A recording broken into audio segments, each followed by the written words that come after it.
Halo Sobat Tejon, berjumpa kembali dengan saya Nana Taryana di Jejak Kisah.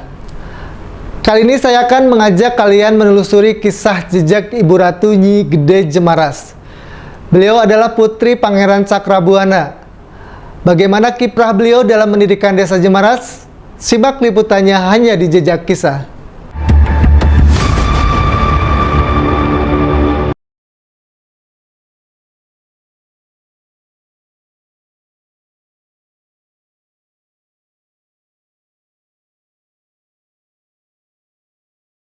Kali ini saya berada di salah satu situs di desa Jemaras Kidul, yaitu Nyi Gede Jemaras. Saya didampingi oleh Pak Lebe Wawan dan ada teman dari Les Bumi. Kita akan coba explore nih. Simak liputannya ya.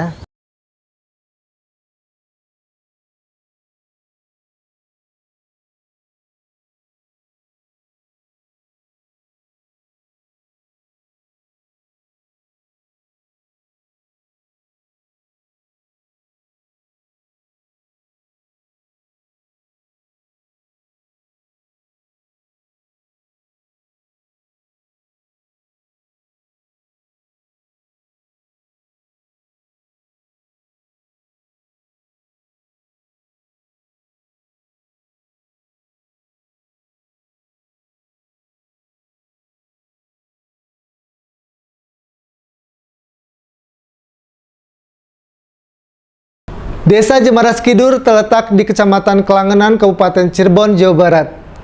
Nama Jemaras diambil dari sosok pendirinya, Nyi Gede Jemaras, yang namanya dijadikan sebagai identitas desa ini.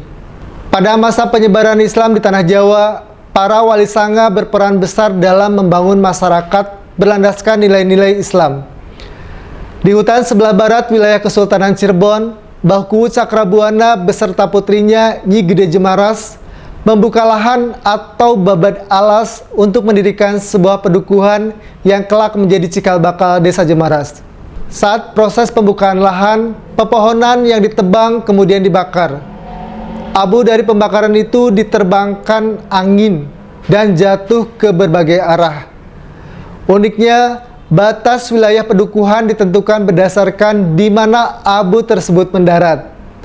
Itulah ciri khas zaman dahulu dalam menetapkan batas sebuah pemukiman. Saya sudah berada di Buyut Nyi Gede Jemaras. Kita akan coba kupas ya cerita-cerita tentang situs ini, termasuk mitos-mitos dan juga tradisi yang diselenggarakan di situs Nyi Gede Jemaras ini.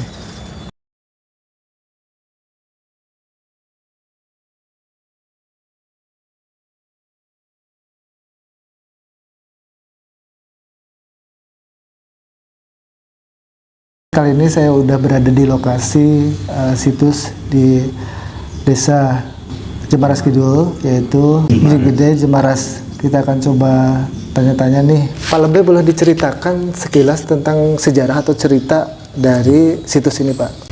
Mbah Boy Nyi Gede Jemaras pertama kali pada zaman dahulu kala menyebarkan agama Islam oleh para wali. Mbah Kuwu Jemaras sendiri adalah putri Mbah Kuwu Cakrabuana yang keempat. Beliau juga ada beberapa nama yang terkenal, artinya dikenal dengan beberapa nama. Yang pertama, Ratu Ayu Nyimas Buyut Ranglangsari. Terus Ratu Ayu Nyimas Buyut Marta Sari, Ratu Ayu Nyimas Buyut Sambeng, Ratu Ayu Nyimas Buyut Resmi, Ratu Ayu Nyimas Buyut Nyi Gede Jemaras. Mbah Kuwu Cakrabuana yang lahir dengan nama Raden Walang Sungsang merupakan putra Prabu Siliwangi dari Kerajaan Pajajaran. Demi menimba ilmu agama Islam, ia mengembara hingga berguru kepada Syekh Nurjati di Gunung Jati. Setelah dianggap cukup dalam keilmuannya, ia diberi nama Somadullah dan diperintahkan menunaikan ibadah haji ke Mekah. Sepulangnya dari Tanah Suci, ia memperoleh julukan Haji Abdul Iman. Dalam perjalanan pulang, ia singgah di negeri Campak dan menimba ilmu dari Maulana Akbar Ibrahim, yang dikenal sebagai Pandita Mutakim. Di sana ia dijodohkan dengan putri Pandita Mutakim yaitu Nyi Rasajati.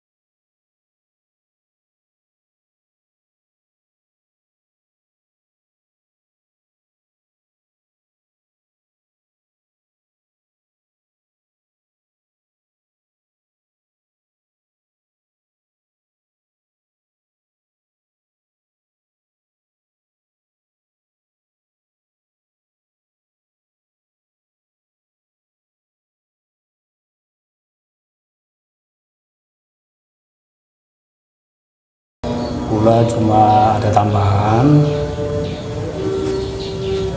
buyut ini sebenarnya dulu buyut. Kalau menurut penjelasan saking kekeratonan Kasepuhan, itu putri ratu. Jadi ratu Nyimas Nyi Gede Jemaras. Jadi aja di Padana karo buyut sejene. Sebab Nyi Gede Jemaras ini anaknya Mbah Kuwu. Tadi nyebutnya lamun bisa ika ya Ibu Ratu. Ibu Ratu Nyi Gede Jemaras. Kula ngasih tahu urutan anak-anak putriye Ibunda Nyai Rarajati perkawinan dengan Mbah Kuwu Cirebon. Pertama, anak pertama, urutan pertama Nyai Konda. Kedua, Nyai Rarasejati. Ketiga, Jati Merta. Keempat, Nyi Jemaras, urutan keempat. Kaping 5, Marta Singa. Ya. Iya, keenam Keenam, Campa. Ketujuh, Rasa Melasi. Di antara putri-putri tersebut yang disayangi oleh Mbah Kuwu yaitu buyut kula li, Ibu Ratu Nyi Gede Jemaras. Alhamdulillah sampai sekian anak putu Nyi Gede Jemaras ning di tempatnya ya alhamdulillah disegani. Ya dihormati. Menurut sejarah kan tercatat pertama tanah saku Gube Payung lebare. Menurut cerita si orang-orang dahulu itu ya tempat perundingannya Mbah Kuwu antara Ibu Ratu Nyi Gede Jemaras. Yang kedua pusaka payung, terus selendang, menurut si selendang. Terus apa jari bapak lebih kah? Terus konde. Ya alhamdulillah sih Bu. Kula mung semono kang krunguning kuping kula. Kula baru pertama nginjek tugas di kebuyutan Nyi Gede Jemaras. Semacam ada suara harimau, harungan harimau. Ngeraung dah, Pak. Kedua, gue lupa kendiku. Oh, kendi. Jadi airku tidak bocor, tidak luber, dengan sendirinya loh, mengurangi. Iya, jadi gaib. Terus yang ketiga, kadang-kadang kalau ada orang mau meninggal, namanya juga mitos apa ya? Iya. Ada suara tuh di keranjang katil, keranjang mayat, ada suara kadang-kadang ngupai tengarah. Yang datang biasanya dari Indramayu, Subang, kadang-kadangnya dari Garut. Ya khususnya ya orang yang membutuhkan perlindungan, bantuan dari Ibu Ratu Nyi Gede Jemaras. Biasanya ya ada yang syukuran, ada yang tujuan utama ya kesuksesan. Ari kan nyuksesakan sih Allah Subhanahu wa taala mau lewat pelantara ya leluhur lewat ibunya gede, mudah-mudahan kelawan dorongan bantuan ibunya gede ya Allah kang ngabul dikabulkan Allah ridho saking orang tersebut yang tirakat. Kalau hari-hari rutinan tahlilan si Jumat Kliwon. Sekarang ada tambahan alhamdulillah dari masyarakat rutinan hari Rabu malam Rabu. Dari pernikahan mereka lahirlah 7 putri yang kemudian menjadi bagian penting dalam sejarah keturunan dan penyebaran Islam di tanah Jawa. Di masa lalu, Desa Jemaras dikenal sebagai pusat keilmuan Islam dengan adanya pesantren tradisional yang dipimpin oleh seorang guru besar, Ki Buyut Santri Wiraguna, atau yang lebih dikenal sebagai Ki Madullah, seorang ulama asal Demak. Hingga kini peninggalan beliau masih dapat ditemukan dalam bentuk prasasti kayu bertuliskan aksara Jawa kuno yang menjadi saksi bisu kejayaan pesantren tersebut. Salah satu tradisi unik yang masih lestari adalah pujian sebelum sholat Jumat. Sekitar 1 jam sebelum azan berkumandang, lantunan pujian dalam bahasa Jawa Cirebon menggema. Pujian ini dimulai dengan kalimat lan kaping telu ang iman ake ing kitab dan terus berlanjut hingga selesai, menjadi tanda bagi masyarakat bahwa hari ini adalah waktu bagi kaum Adam untuk menunaikan sholat Jumat.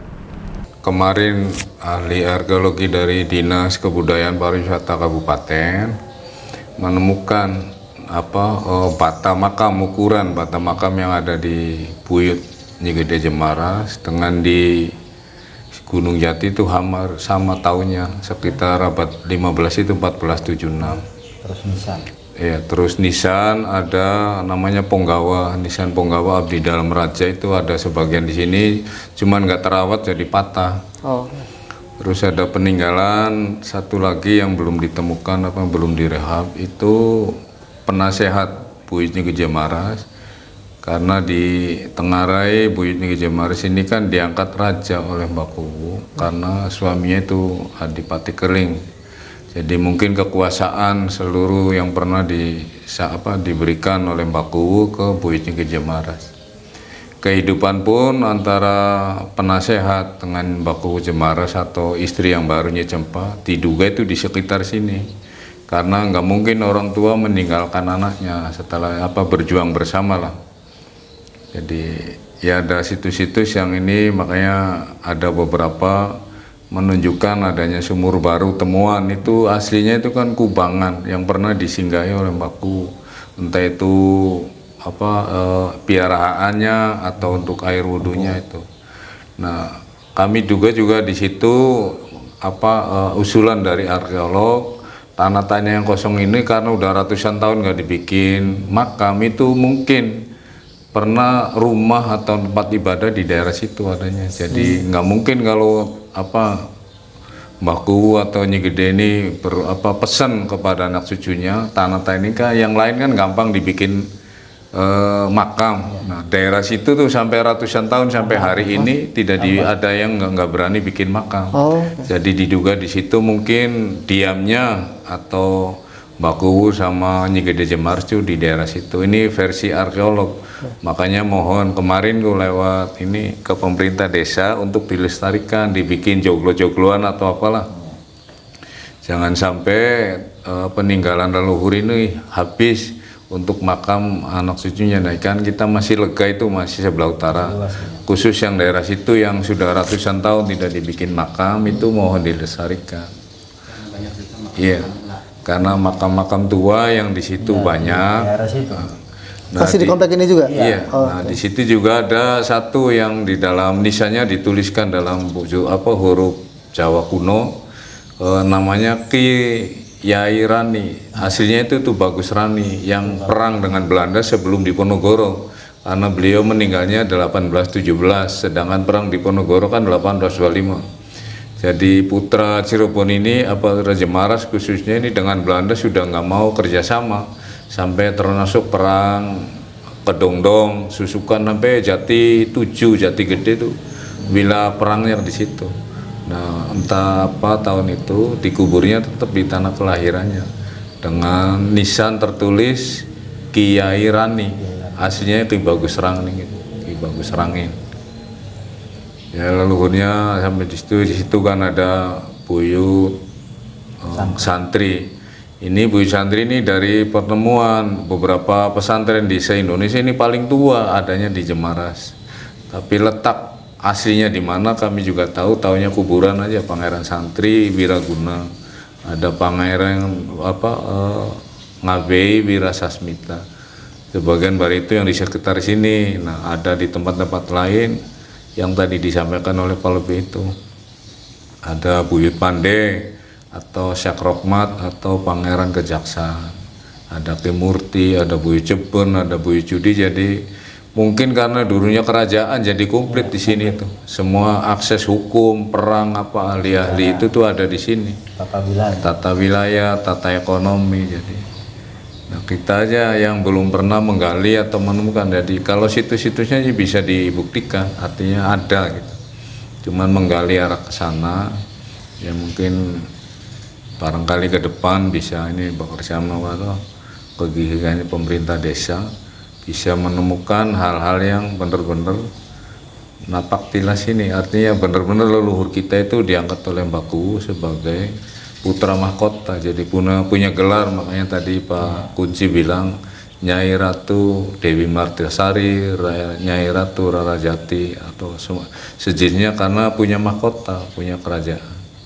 Nah, ini kan mungkin karena Belanda kan nyerangnya sampai lama 350 tahun. Jadi sejarah asli Jemaras itu wilayahnya sejauh mana, daerah di mana itu diumpetin oleh Belanda itu karena tidak pro Belanda, anti Belanda. Jadi sejarahnya dia seolah-olah di namanya Kebo Peteng, sejarah Lebu Peteng ya Jemaras aslinya. Orangnya kalau di luar Jemaras alhamdulillah pangkat apa juga banyak yang tinggi-tinggi, tapi nggak nunjukkan bahwa ini anak keturunannya. Barangkali ya itu dulu yang pengetahuan saya sampaikan. Tapi dari artefak, situs mendukung untuk penemuan bahwa Nyi Gede Maris adalah putra mahkota dari Jari Mbah Cirebon. Termasuk masjid ini karena dipugar baru, jadi arsitek awalnya itu persis seperti masjid Sang Cipta Rasa Kesepuhan. Susunan kayunya, jatinya itu ukurannya. Nah, cuman karena nggak paham, waktu itu pemborongnya dibongkar semua. Jadi nilai asli leluhur yang pernah bangun itu hampir nggak ada. Sekarang udah modern, masjid modern. Memang seorang ratu. Cuma tadi masyarakat Jemaras, memang kalau secara nama Buyut itu ya kisaran tahun sekian kan gitu. Lah, cuma kita masyarakat Jemaras sama seperti disampaikan oleh Pak Kunci, yang namanya Buyut itu sebagai sebutan orang awam sih menghargai leluhur yang telah berjuang. Jadi siapapun makanya disebut Buyut. Padahal tadi kalau berdasarkan sejarah Kacirebonan, keraton-keraton yang di Cirebon itu mengakui bahwa ini adalah putri ratu kan gitu. Nah, terus masalah yang disampaikan tadi ada komplek memang tadi kenapa di era komplek Buyut Santri itu masyarakat jarang kubur situ dilalahnya? Karena memang mungkin tadi di situ banyak ditemukan ukuran batu bata yang memang kalau secara umur ada kaitannya dengan yang ada di Gunung Jati. Nah, kami pemerintah desa berusaha memaksimalkan, membuka tabir-tabir sejarah yang ada di Jemaras. Karena apa? Dari seluruh wilayah yang ada di Jemaras, dari seolah-olah kalau perkantoran pemerintahan itu komplit. Sebelah utara ada yang namanya Ki Judipati, ahli perang. Sebelah ujung sana Kejaksaan, dari ahli hukum, Buyut Pandey, Kejaksaan tentang tadi. Nah, terus di sebelah barat, wilayah barat perbatasan itu ada Buyut Segara, Buyut Mataram, Buyut Kendru, Buyut Tuan Barep. Sebelah timur ada Ki Murti. Jadi memang situs Nyi Ratu Jemaras ini memang dilingkari oleh ya penggawa-penggawa yang memang ternama. Nah, Makanya dari kita pemerintah Desa Jemaras Kidul, baik berupa pitutur, apapun informasi kita gali. Jangan sampai kita selaku anak putu tidak tahu sama sekali tentang sejarah. Sementara tadi sejarah di saat itu kita gali, ini adalah satu rasa kecintaan kepada desa kita untuk bersama-sama membangun dengan pemerintah desa. Setelah kami lihat dan telusuri di komplek pemakaman Nyi Gede Jemaras ini, ternyata ada beberapa makam tua juga. Salah satunya itu ternyata ada ditemukannya makam-makam yang zaman dahulu antara abad 16 sampai abad 17. Salah satunya yang masyarakat sini ketahui yaitu ada makam Buyut Santri, ada makam Buyut Jeneng, ya kan. Nah, ternyata kita telusuri lagi di salah satu makam peninggalan itu ada yang namanya Buyut Jeneng, itu ditemukan tulisan-tulisan Sanskerta atau tulisan Jawa kuna, yang mana waktu itu ada ahli Jawa itu yang mengerti tentang carakan, bahasa carakan dan yang lainnya, itu ternyata ada tuliskan itu tulisannya Kiai Rani. Nah, kalau bahasa Kiai Rani, bahasa mereka itu berarti ini di abad sekitar abad 18. Di zamannya di Cirebon ini terkenal dengan perang Kedongdong, zamannya Ki Bagus Rangin. Nah, salah satunya kemungkinan Ki Rani ini salah satu ahli dari zaman waktu itu. Dan ditemukan juga pemakaman-pemakaman di situ sekitarnya. Ternyata banyak juga pemakaman-pemakaman yang dilihat dari batu bata yang ada itu peninggalan-peninggalan di zaman dulu, karena batunya juga ukurannya lebih panjang dan besar. Itu sekitaran di abad 17 dan abad 16. Dan salah satunya ditemukan juga salah satu batu yang terbesar ukurannya kurang lebih 35 sampai 40 cm, panjangnya dan lebarnya 20 cm. Dan itu kemungkinan salah satu orang yang pada zamannya itu sekitar abadnya sekitar sama dengan waktu di pemakaman di Gunung Jati. Dan kemungkinan batanya pun sama dengan zamannya Nyi Gede Jemaras. Dan itu salah satu kita temukan waktu itu. Dan salah satu juga tadi yang disampaikan oleh Mas Susilo, di situ juga kita ditemukan juga ada yang nisannya itu sama persis di area pemakaman Gunung Jati. Dan salah satunya itu disinyalir itu adalah salah satu punggawa dari kerajaan, entah itu Kanoman, entah Kasepuhan atau kerajaan Kacerbonan. Nah, di sini karena komplek ini luasnya kurang lebih 3 hektar ya, 3 hektar salah satunya itu berarti pemakaman yang terbesar salah satu di Kabupaten Cirebon, selain di Gunung Jati dan di wilayah-wilayah di Kabupaten Cirebon. Karena banyak juga situs-situs yang belum ditemukan mungkin, karena dilihat dari pemakaman area barat, area utara dan selatan itu berbeda.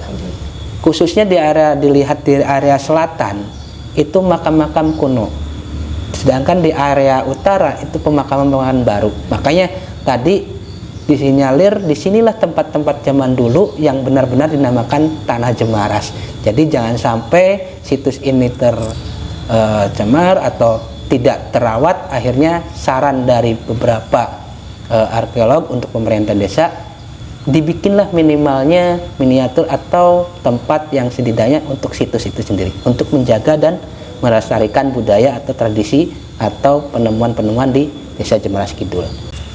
Oke teman-teman ya, kita akan coba explore ada apa aja sih di komplek Nyi Gede Jemaras ini. Ngalir. Airnya di sini? Iya, di sini nih. Oke. Tapi nggak ngalir nggak? Nggak ngalir keluar maksudnya? Oke. Tapi di dalamnya ada air? Air. Hah? Iya. Oke. Oke. Oh, ada air. Airnya itu mengurangi, kadang-kadang mengurangi sendiri.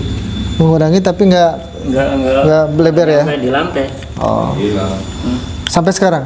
Sampai sekarang. Nah, kalau airnya memang diisi terus atau dari dulu? Kalau udah habis saya ganti yang baru. Oh. Nah, itu airnya untuk apa ya? Ya biasa untuk para peziarah untuk mencari karomah baru ini gede, untuk ketenangan, kejembaran. Ya, alhamdulillah sih. Kadang-kadang ada orang kesurupan, alhamdulillah dengan izin Allah, nyuwun karomah Mbah Ratu ini gede, alhamdulillah. Ya alhamdulillah dengan ridha Allah, izin Allah, ya sadar. Ya itu aja sih Pak. Lewat media minum air ini ya. Iya.